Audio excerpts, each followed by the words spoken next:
வணக்கம் மக்களே. நம்ம காலையில் எழுந்திரிச்சோம்னு வச்சுக்கோங்க, நல்ல செய்தி தான் கேட்கணும்னு நினைப்போம். ஆனால் இப்போல்லாம் வந்துட்டு நல்ல செய்தியே வரது கிடையாது. ஃபஸ்ட்டு வேலை என்னன்னா பாலியல் தொல்லை. இந்த திமுக தீய சக்தி ஆட்சியில் நமக்கு முதல் வர காலையில் எழுந்திரிச்சோன்னா முதல் வர நியூஸே பார்த்தீங்கன்னா பாலியல் தொல்லை, பாலியல் தொல்லை, பாலியல் தொல்லை. இன்னைக்கு செங்கல்பட்டு மாவட்ட செய்யூரில் திமுக கிளை செயலாளர் ஒருத்தர் சிவா 6ஆம் வகுப்பு படிக்கிற மாணவியை பைக்கில் ஸ்கூலில் கொண்டு போய் ட்ராப் பண்ணுறேன்னு சொல்லிட்டு போயிட்டு பாலியல் தொல்லை கொடுத்துருக்காப்புல. ஏண்டா டே, நீங்களாம் மனுஷனுங்க தானா இல்லை மிருகங்களாடா? குழந்தையும் கூட விட்டு வைக்க மாட்டேங்கிறீங்க.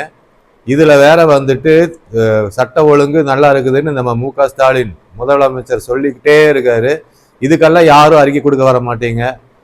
தேவையில்லாத ஒரு விஷயத்துக்கு தான் அறிக்கையெல்லாம் வந்துட்டே இருக்கும், லைன் கட்டி வந்துட்டே இருக்கும். இன்னைக்கு ஒரு அம்மா கூட போய் நாச்சியார் அம்மா கூட போய் சேர்ந்துச்சு. அது என்ன சொல்லி சேர்ந்துருக்கு தெரியுமா? தமிழகத்துல திமுக ஆட்சியில பெண்களுக்கு பாதுகாப்பாமா. இதுதான் பாதுகாப்பு லட்சணமா? சுத்தமாவே ஒன்றும் புரியல.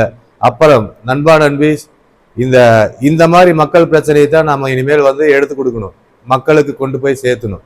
அதை விட்டுட்டு இந்த வாடகை வாய்கள்லாம் வருது பார்த்தீங்களா, அதுக்கு நம்ம தளபதியே இன்னைக்கு ஒரு அறிக்கை விட்டுருக்காரு. வாடகை வாய்கள் எல்லாம் நம்ம கண்டுக்கணும் அவசியமே கிடையாது. அவங்களோட வேலையை அவதூறு பரப்புறதா பரப்பிட்டே இருக்கட்டும்.